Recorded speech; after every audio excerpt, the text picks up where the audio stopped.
Et aujourd'hui, nous avons l'occasion dans ce programme de parler de notre vie. J'aime toujours dire, ici, nous ne traitons pas avec la théorie. Le principal programme est la vie de nous tous. C'est ma vie mélangée dans votre confession, dans votre demande de prière, dans votre demande de conseil. C'est notre existence mélangée dans ce bel art de la réunion. Et je vous remercie de me faire confiance à votre cœur en ce moment. Je veux, avec une grande responsabilité, mener ce moment de réunion. Parce que je sais que la responsabilité en ce moment est fondamentale pour que Dieu ait votre espace ici en vous et à vous. Mon peuple, je suis suivi, je vous crois. Depuis hier soir, j'étais éveillé de voir le sauvetage de ce premier mineur au Chili, qui, pendant 69 jours, a passé 33 hommes enterrés dans cette mine. Et hier, quand j'ai vu le premier homme bordé de la terre, j'ai ressenti une grande émotion dans mon cœur. Et j'ai suivi aujourd'hui un peu encore, hier avant de me coucher toute la journée, essayant toujours de savoir si ça allait bien. Parce que pour moi, ce sauvetage, elle parle beaucoup à mon cœur. D'abord parce que je pense que je suis claustrophobe, donc j'étais trop angoissé en sachant que ces gens ont été enterrés. Et je me suis mis à leur place. Imaginez à quel point cela devrait être difficile. Ça doit être triste et douloureux de passer tant de jours sans voir la lumière du soleil, sans avoir l'occasion de rentrer à la maison, de prendre une douche, de dormir dans notre lit. C'est tellement bon. Non, c'est. Et comme entendu mélangé dans l'histoire de ces gens que je n'avais même pas vus bien, j'ai suivi le sauvetage de ces mineurs aujourd'hui. Quand j'ai quitté la maison, 5 ou 6 de plus manquaient.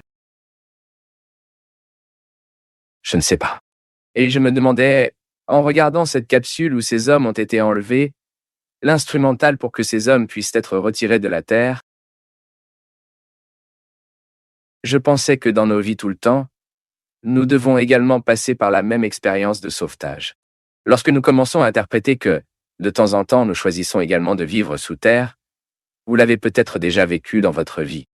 Quelques moments dans votre histoire où vous aviez ce sentiment clair que vous étiez en arrière-plan. Et en voyant cette capsule étant cet homme de profondeur, je n'arrêtais pas de penser que notre processus de conversion fait la même chose avec nous. Lorsque nous prenons notre processus en Dieu au sérieux, nous sommes également retirés du sous-sol du monde. Lorsque Ashley, en raison des mauvais choix que nous avons faits, nous sommes allés vivre en arrière-plan. Quand, en fait, nous sommes nés, c'est à l'étage. Sao Paulo a dit, si séduisant, cherchez des choses d'en haut. Nous n'avons pas le droit de nous habituer aux enfers avec ce qui est en dessous. Les hommes et les femmes qui vivent ce processus de construction en Dieu, de conversion en Dieu, sont des hommes et des femmes professionnels au sommet. Ensuite, je demandais à Dieu que la grâce soit tout le temps un état, afin que je ne m'habitue pas à la clandestinité. Je ne sais pas si vous avez réalisé, et vous avez peut-être entendu dire que ces hommes, ils sont restés si longtemps dans l'obscurité qu'ils ne sont plus en mesure de voir la lumière à la fois. Ils devront s'habituer à la lumière. Il devra être lentement, un peu à chaque instant, jusqu'à ce qu'ils puissent retirer ses lunettes. Les yeux se sont habitués à l'obscurité, et maintenant revenir à la lumière est un exercice. Vous devez réapprendre. La même chose se produit avec nous. Contempler la lumière de Dieu entrant dans le contexte de la lumière nécessite une adaptation. Et c'est pourquoi la conversion comprend tout ce processus d'adaptation à une nouvelle vie. Nous quittons les sous-terres du monde, quittons ce monde souterrain où se trouve la drogue, l'injustice, l'infidélité, tout ce qui dénigrait l'être humain, tout ce qui nous détériore l'être. Et nous voulons atteindre cette partie plus haut maintenant. Nous ne voulons pas nous habituer à la saleté de l'arrière-plan, mais nous voulons être empurés tout le temps pour cet endroit qui est à moi. C'est-à-dire que personne ne peut se retirer de la loi. Je ne sais pas si vous avez également besoin d'être soulevé dans une capsule comme ça, mais il se peut qu'à un moment donné de votre vie, vous reconnaissez que vous mangez à partir des enfers. Je ne veux pas ça. La proposition de Jésus est pour nous d'atteindre toujours plus. Aujourd'hui, j'ai vécu une situation qui m'a fait beaucoup réfléchir au pouvoir que la gratitude doit réorganiser en nous, quoi nous avons vécu, et que je voulais comparer comme s'il s'agissait d'une pièce à l'extérieur de l'étagère, non? Nous sommes arrangés et partis. Quelque chose est laissé, et nous ne pouvons pas s'adapter. La vie émotionnelle de nous est comme ça aussi. Traumatisme, non? La psychologie nous apprend qu'il s'agit précisément d'un événement qui ne rentrait pas en nous. À un stade de la vie, j'ai été traumatisé par le discours de quelqu'un, par un événement, donc je ne pouvais pas accueillir en moi. Parce que quand je suis enfant, je n'ai pas les filtres de maturité qui me permettent de ne pas laisser ce qui est dit, que ce qui est fait peut me blesser autant. Parce que je n'ai pas ce filtre, Je finis par vivre un traumatisme, qui est mon incapacité à garder ce que j'ai vécu de manière positive. À un moment de vie vient que tout cela apparaît. Les factures des véhicules vécus arriveront toujours entre nos mains. Et aujourd'hui, je pensais à la façon dont cela fait une différence. Lorsque nous allons vivre cette organisation, nous sommes émus par le sentiment de gratitude, qui est précisément un moyen de nous pardonner. Parfois, nous ne pouvons pas regarder ce que nous avons vécu vers les situations où nous avons échoué, où nous n'avons pas pu donner la meilleure pièce pour faire la meilleure façon. Donc, cela ne correspond pas en nous, et nous prenons une amertume, et cela n'a aucun sens, car l'amertume que nous ressentons aujourd'hui ne corrige pas l'erreur du passé. J'aime toujours faire la différenciation entre la culpabilité et le regret. Cette incapacité à garder en nous, à stopper de manière harmonieuse ce que nous avons vécu, génère généralement la culpabilité, où je peux me sentir désolé pour quelque chose que je regarde et que reconnaissez que ça n'a pas fonctionné parce que j'ai fait une erreur à certains moments, je n'ai pas bien calculé, je n'ai pas fait les meilleurs choix, donc le regret. Et puis le regret me offre de nouvelles opportunités, je peux corriger le cadeau. La culpabilité nous fait revenir dans le passé que nous ne changeons pas. Le regret nous a fait prêter attention au présent qui est maintenant devant moi et qui peut recevoir mon intervention. Je pensais à la façon dont, au moment où je suis reconnaissant, j'arrive à la conclusion que la vie était comment cela aurait pu être. Je n'avais pas la force d'être forte à ce moment-là. Je n'avais pas la sagesse de me choisir. Donc, alors que je réconcilie cela en moi, que je verse de l'eau la croyance que vous avez dans ce sacré qui vous habite, nous devenons plus légers et plus légères. Je regarde donc ce que j'ai vécu, et je suis reconnaissant. Je suis reconnaissant pour tous. Je continue de penser, mon peuple. Bien sûr, je suis loin d'être sur ma meilleure version.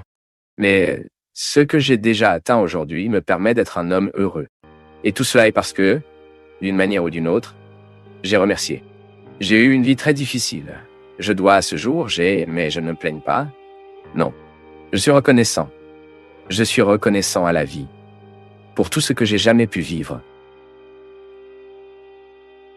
Pour tout ce que j'ai aujourd'hui. Cette gratitude avec la vie que j'apprends beaucoup de ma mère, qui a toujours eu une vie très, très difficile. Au fait, son histoire inspire beaucoup. Et je n'ai jamais vu un coup de rancune, blessé chez ma mère. Et tous ceux qui connaissent ma mère le savent, non? Elle a un humour délicat, elle est drôle, elle n'a pas à raconter une blague pour nous faire rire. Beaucoup de gens s'approchent même d'elle parce que c'est ma mère, non?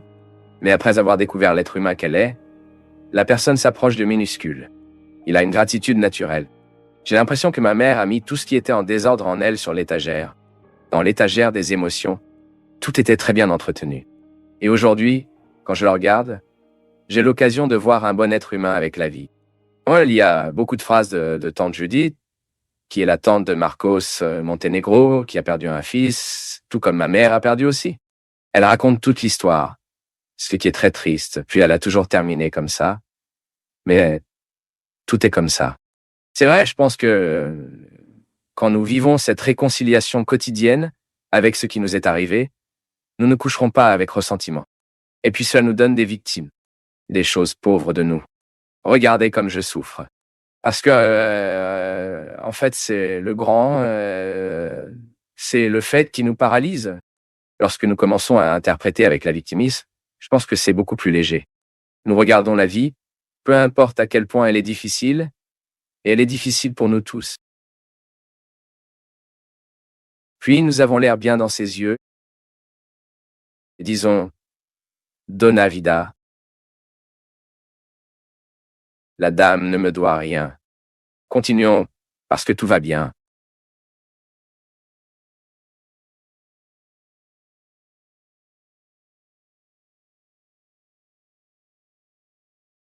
Le sentiment n'est pas toujours vrai. Nous devons être très prudents. Tout ce que nous ressentons n'est pas vrai. Cela peut sembler étrange que non. Lorsque nous souffrons souvent de cette tristesse temporaire, et que vous savez que la décision était bonne, mais la souffrance n'est pas bonne maintenant. Vous devez réfléchir au bien de la décision, et du bien que cette décision vous apportera. Ensuite, vous commencez à mieux gérer le moment présent. Parfois, nous retournons, c'est parce que nous ne sommes pas une tolérance à faire face à la difficulté du moment présent. Parfois, Ensuite, vous devez voir le plus grand bien, non? Vous devez concentrer votre attention, mettre votre attention aussi bonne que vous vouliez au moment où vous avez décidé. Et si vous découvrez, les gars, que la relation n'est pas bonne, il n'y a aucun moyen que vous puissiez le nourrir. surtout les rencontres simples.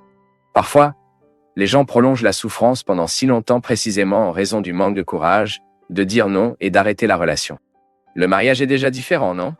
Cela nécessite déjà beaucoup plus car c'est un engagement que vous avez pris, c'est une famille que vous avez construite. Vous ne jouez pas facilement un mariage pour l'amour de Dieu.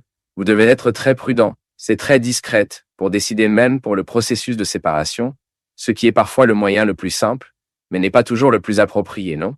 Séparer, vous résolvez votre problème, résoudre le sien, mais quoi? Était-ce le plus honnête? Cela ne vaut-il pas l'engagement, une lutte pour que nous puissions surmonter le moment présent? Parfois, le mariage, les gars, il se casse tout comme il y a une indisposition momentanée, et vous croyez à l'indisposition momentanée. Il pense qu'elle est pour une vie et ne l'est pas. Parfois, ce n'est qu'un moment de passage. Et beaucoup de mariages se terminent aussi précisément à cause de cette vision romantique. Nous n'aurons jamais de problème. Non. Et ce n'est pas parce qu'il y a eu une trahison, un problème, que ce mariage doit se terminer. Ce n'est pas. Nous pouvons très bien reconstruire la relation, et combien de couples ont réussi à reconstruire leur relation et à bien vivre, parfois encore mieux qu'avant. Parce que nous savons seulement que vous aimez même après que vous deviez pardonner 1000 fois, non? Lorsque vous ne retirez pas l'autre de votre vie facilement. Essayez, combattez. Je pense qu'il y a une valeur qui doit briller plus que notre haine. L'anneau du doigt est déjà en or, c'est pour ça, non? C'est pour montrer que c'est une valeur. Il brille et l'aura brillant. Mais cette alliance sort si vous ne donnez pas le lustre tous les jours. Si vous n'y faites pas de temps en temps le nettoyage de l'or, il devient opaque, il devient terné. Les mariages, les relations humaines ont besoin de cette lueur, cet engagement tous les jours. Parce que sinon, nous ne sommes plus les uns aux autres. Puis nous allons si vous séparer, car nous n'aurons plus le charme que nous avions auparavant. Le charme, s'il n'est pas renouvelé non plus, et cet engagement, pour durer dans le temps, il doit passer par l'expérience de soin. Comme nous le disons ici, si vous jetez la graine et que vous ne prenez pas soin du processus de culture, il mourra. Et nous n'y arriverons pas. Aujourd'hui, j'ai un cœur très blessé. Hier soir, le père Edson, un grand ami de mes amis, coordinateur de la pastorale Taubaté, a subi un accident très grave au président du TRA. C'était la nuit. J'ai passé une grande partie de la journée avec lui, hier. Nous avions convenu que nous partirons, nous déjeunerons aujourd'hui. Si je n'arrivais pas tard hier, je nous appellerai pour pouvoir sortir dîner. Le père Edson a eu cet accident. Son sauveur, qui était avec lui, est mort sur place. Et l'autre personne qui traversait la piste est également décédée. Et le père Edson est dans un état très grave à l'hôpital de Taubaté. Et depuis hier, quand j'y suis resté à l'hôpital, jusqu'à l'aube, nous, dans cette envie de vouloir être du côté de ceux que nous aimons, non? Même si vous savez que votre présence ne changera pas beaucoup. Et je me suis demandé, et en peu de temps là-bas à la porte de cet hôpital, je pense qu'une heure et demie, avec les autres prêtres, Tom Carmo, je me suis demandé combien nous manquons l'occasion de jeter un regard affectueux sur l'autre. Combien de fois avons-nous raté l'occasion d'être avec l'autre avec la même qualité que Jésus avec ses amis? Combien de fois avons-nous gaspillé l'occasion de nous regarder avec amour? Combien de fois gâchions-nous l'occasion de vivre la vie car elle mérite d'être vécue? Le Père et jusque-là était là, dans cette réunion là-bas de Diolams. Tous pleins de vie, heureux, blancs, soudains, à l'hôpital, inconscients, dans un processus sérieux. Et c'est la vie. Dans une deuxième fraction, tout change, mon peuple. Et la sagesse consiste à ouvrir les yeux sur ce que nous avons maintenant. Et maintenant, c'est trop Fulgadi. Ce que vous avez aujourd'hui n'a peut-être pas demain. Et il ne s'agit pas de créer un désespoir, une angoisse, une anxiété. Non. Il s'agit de prendre clarté ce que nous avons aujourd'hui. La qualité de notre amour. Est-ce l'amour de la gratification? Est-ce l'amour de la miséricorde ou non? Et nous choisissons tout le temps. Et nous choisissons tout le temps pour avoir les yeux de Jésus ou non. Et nous savons d'après notre propre expérience que lorsque nous laissons l'amour de la gratification surmonter en nous, nous devenons des gens beaucoup plus intéressants, moins préjudiciables, plus aimants et plus heureux. Je vous souhaite, dans vos difficultés, vous avez toujours le droit et la possibilité de retirer vos excès, afin que vous puissiez voir sous vos yeux votre vérité fondamentale, sans exagération, juste vous. Et de ça, pouvoir découvrir le chemin de la vie. Merci pour votre affection, pour votre attention, et que Dieu vous bénisse beaucoup. Que Dieu déverse sur votre cœur, sur votre maison, sur votre vie, la disposition qui caractérisait le cœur de Notre-Dame, de sorte que, un exemple, nous pouvons aussi être un vrai chrétien, transportant toujours Jésus sur les genoux, pour présenter vous à ceux qui ne le connaissent pas encore. Versez sur nous la bénédiction du Dieu Tout-Puissant, Père, Fils et Saint-Esprit. Que Dieu vous bénisse beaucoup. Que Dieu vous donne aussi beaucoup de sagesse pour faire face à vos pertes. Parce que tout le temps nous perdons. Tout le temps nous traversons l'expérience de la perte. C'est inévitable. La vie est comme ça. Mais en même temps, nous voulons apprendre de ce que nous perdons. Aujourd'hui, j'ai un cœur très blessé. Hier soir, le père Edson, un grand ami de mes amis, coordinateur de la pastorale Taubaté, a subi un accident très grave au président du TRA. C'était la nuit, j'ai passé une grande partie de la journée avec lui hier. Nous avions convenu que nous partrions. Nous déjeunerons aujourd'hui. Si cela n'arrivait pas tard hier, nous appellerions pour aller dîner. Le père Edson a subi cet accident. Et le père Edson est dans un état très grave à l'hôpital de Taubaté. Et depuis hier, quand j'y suis resté à l'hôpital, jusqu'à l'aube, nous, dans cette envie de vouloir être sur le côté qui nous aimons, n'est-ce pas? Même si vous savez que votre présence ne changera pas beaucoup.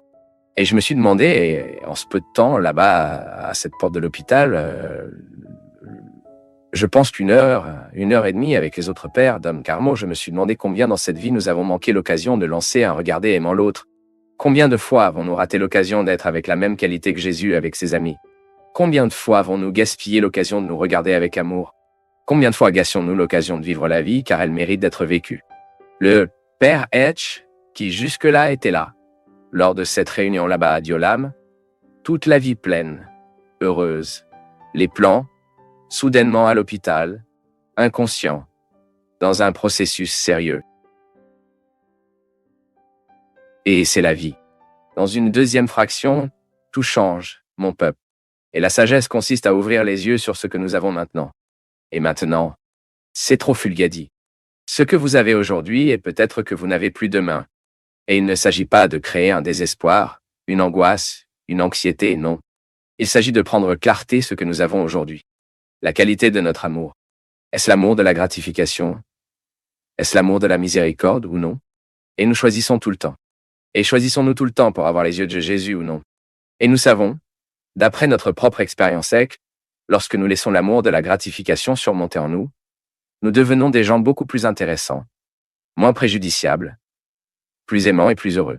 Je vous souhaite, dans vos difficultés, vous avez toujours le droit et la possibilité de retirer vos excès, afin que vous puissiez voir sous vos yeux votre vérité fondamentale, sans exagération. Juste vous. Et à partir de cela, vous rencontrez le chemin de la vie. Merci pour votre affection, pour votre attention, et que Dieu vous bénisse beaucoup.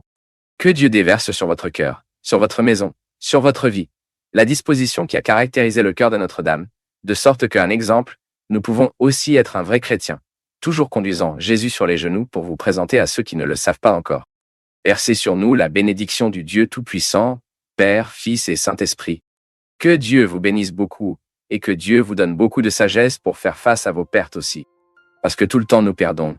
Tout le temps nous traversons l'expérience de la perte. C'est inévitable. La vie est comme ça. Mais en même temps, nous voulons apprendre de ce que nous perdons.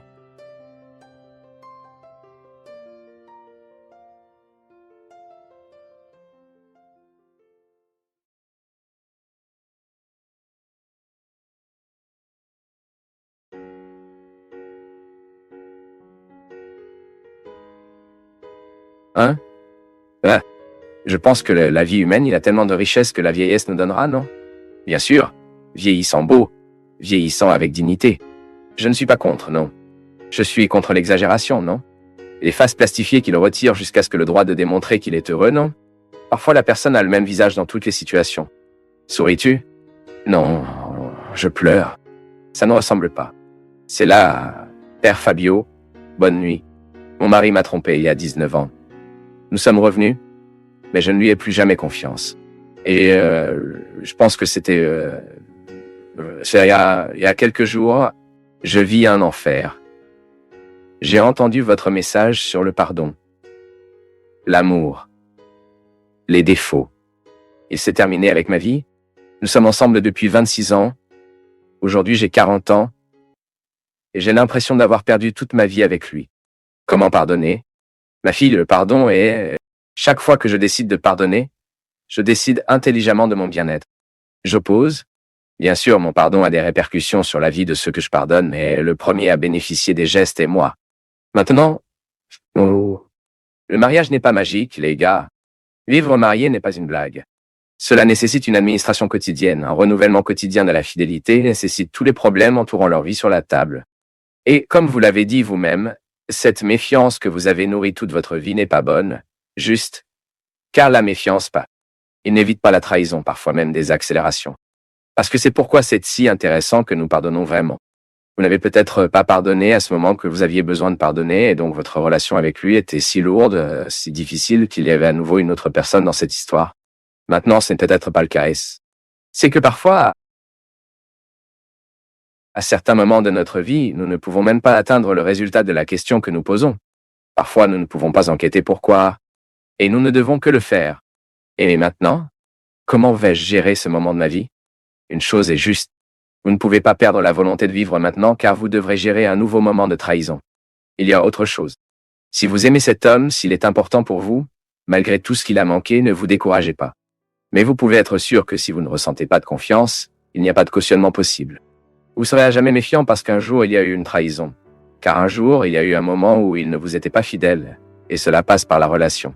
Cela passe par la capacité du couple à rétablir le lien qui était autrefois rompu. C'est vrai? Je parle d'une situation que je n'ai pas vécue sur la peau. Cela peut être très théorique pour vous, mais une chose est certaine. Lorsque le pardon se produit vraiment, il devient beaucoup plus silencieux de recommencer. S'il n'y a pas de pardon, l'expérience de redémarrage est toujours plus difficile. J'espère que tu as sagesse pour gérer ce moment. Parce que nous, même si vous n'avez pas vécu la trahison dans le mariage, mais tout le temps nous devons gérer le fait que nous ne sommes pas fidèles comme nous aimerions l'être. Nous plaçons beaucoup d'espoir dans tant de réalité et cela ne se produit pas comme nous nous attendions. Et vous devez vous réconcilier avec la vie. La vie n'est pas comme ça que tu as rêvé. Mais cela ne sert à rien de se plaindre, elle ne changera pas ce que vous vous plaignez. Soit vous vous réconciliez avec elle, soit vous manquez l'occasion de goûter ce qu'elle a à vous offrir. C'est intéressant, non? Parfois, nous accordons une attention particulière à ce que nous a pas dit, que la vie nous a dit, et parce que nous sommes fictifs et non que nous recevons, nous manquons l'occasion de percevoir les portes qui ont été ouvertes de cela. Et parfois, ils sont bien meilleurs que ceux à quoi nous nous attendions. C'est une question de sagesse. J'ai souvent l'air accro à ma vie. Je suis toujours situé dans les mêmes attentes, les mêmes positions. Et soudain, un mouvement de vie me retire de là, et je trouve que désagréable, inconfortable.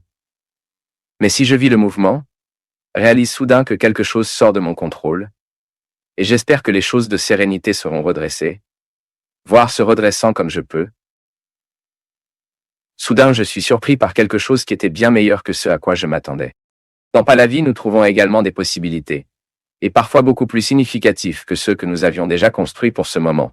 C'est pourquoi il est bon pour nous d'avoir de bons amis de notre côté, car ce sont eux qui nous aident à découvrir ces chemins dans les bois. Oui, car en fonction de la situation, c'est comme si nous étions au milieu d'une jungle. La compréhension est si difficile. Une mort, une trahison, comme c'est le cas de cette fille. La perte d'un emploi en cette période de crise que le pays traverse. Tant de gardes de sécurité qui étaient auparavant garantis. Soudain, ils ne le sont plus. Et puis, vous découvrez même l'inconfort que l'amour et l'insécurité tout le temps. Le simple fait d'aimer nous met déjà dans un contexte d'insécurité. Garçon, mais l'amour nous donne la sécurité? Il donne, mais à l'intérieur, c'est une pure insécurité. Peur de perdre, craindre de partir, craignant que cela ne se produise pas comme vous vous y attendez. Ainsi, au milieu de toute cette jungle, nous devons entendre, faire beaucoup de silence, nous faire attention. Et ne vous attendez pas à ce que Dieu apporte un message de l'extérieur, voyez-vous?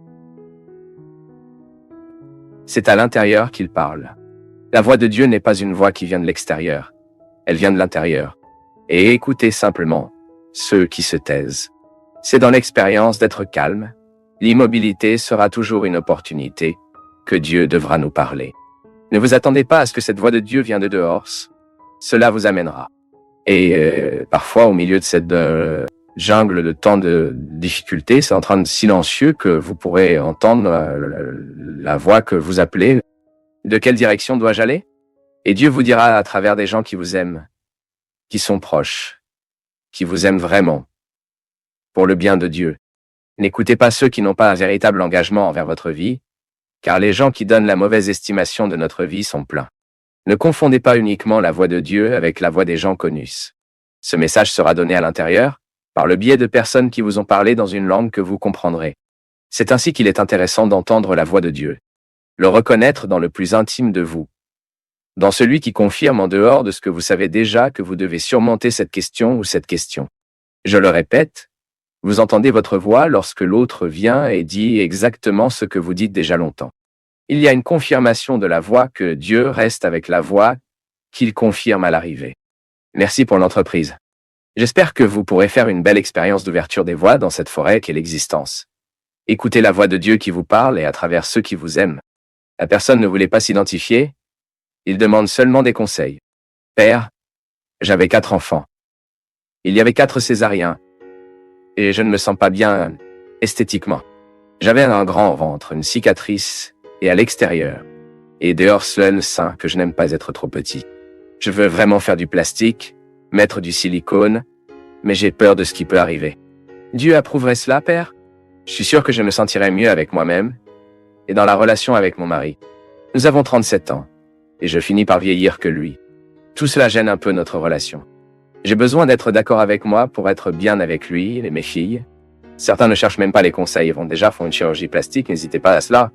Maintenant, vous avez un résidu là-bas, qui peut provenir des parents, l'orientation religieuse que vous aviez, ce qui vous donne envie de demander à un prêtre à ce sujet. L'Église ne s'opposait pas du tout à la science. Et l'Église, je ne sais même pas si elle a déjà prononcé, a déjà officiellement commenté ces questions. Ce que l'Église nous fait, c'est toujours nous guider afin que nous ne tombons pas dans les installations que la vie offrira. Ce qui nous supprime souvent l'opportunité, par exemple, de la discipline. Je trouve particulièrement absurde, par exemple, que certaines personnes font une liposuction presque tous les 2 ans, car elles ne peuvent pas vivre une discipline quant après le résultat du lipo. Combien de fois puis-je trouver la personne qui dit cela? Ah, quand j'ai besoin de recommencer. Il n'est pas nécessaire que ce soit, non? Par exemple, je crois que dans votre cas, c'est une situation très juste. La femme vraiment, après avoir eu autant d'enfants, elle finit par subir des chirurgies, et même nécessaires, pour que vous ayez la reconstruction interne des muscles lâches. Je pense que c'est le droit des femmes de rechercher les ressources que la science offre pour récupérer cette estime de soi. Je ne vois pas que ce soit un problème. Le problème est lorsque nous le mettons trop, et même en priorité face à tant de choses dans la vie que parfois, ce ne serait pas si important, si nécessaire.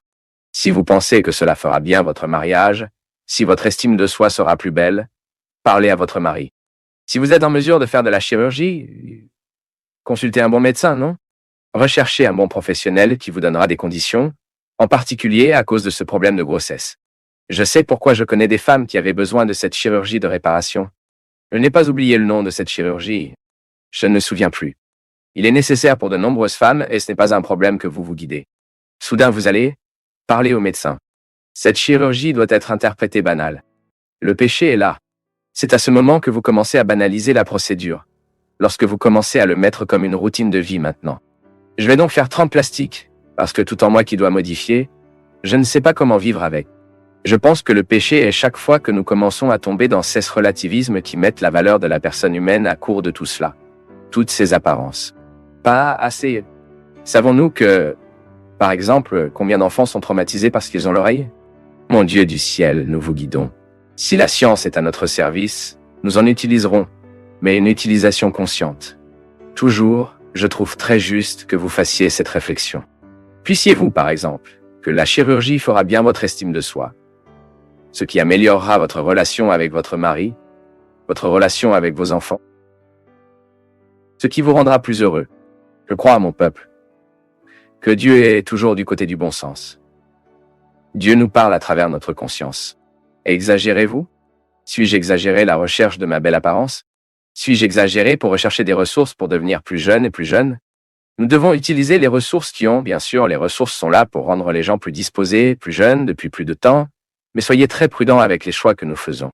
L'activité physique, par exemple, donnera à votre corps plus de disposition. Cela gardera vos muscles plus forts pour que vous vieillissez. C'est beaucoup de gens se relativalisent, non? Ah, comme c'est idiot. La musculation est la vanité, le gymnase est la vanité. Non, pas exactement ça. Il se peut qu'il y ait des gens qui ne chercheront de l'exercice que comme vanité. Mais il y a beaucoup de gens qui sont déjà conscients du besoin d'activité physique, telle que l'amélioration du corps qui se répercute dans l'âme et l'esprit de nous. La chirurgie plastique est la même chose. S'il y a la ressource pour aider, combien de personnes, de gars, de personnes, de ces enfants qui ont une lèvre de léporine, à droite, ont besoin d'une intervention chirurgicale. La chirurgie plastique est pour cela. Faites-le. Elle récupère l'estime de soi chez beaucoup de gens. Parfois, la personne a vraiment besoin de faire cette intervention chirurgicale pour redécouvrir l'équilibre personnel. Nous n'allons pas s'opposer à nous-mêmes, maintenant c'est une question de faire votre analyse, de vous être en paix avec votre conscience, avec toutes les ressources que vous cherchez à trouver, à redécouvrir cette estime de soi. Car aujourd'hui, la science est avancée. Maintenant, c'est une bonne question ce que l'Église dit à propos de tout cela. J'essaierai d'en savoir un peu plus. Maintenant, je peux vous assurer que tout ce qui passe par le bon sens, ce n'est pas exagéré et qu'il soit vraiment recherché. La ressource sera recherchée par un plus grand bien, un bien-être de l'être humain, non? Je crois que nous faisons ce qui est bien. Rechercher du bon sens, ce qui sera vraiment... Je sais seulement que nous devons être très prudents pour ne pas abuser des ressources et nous oublions la clé.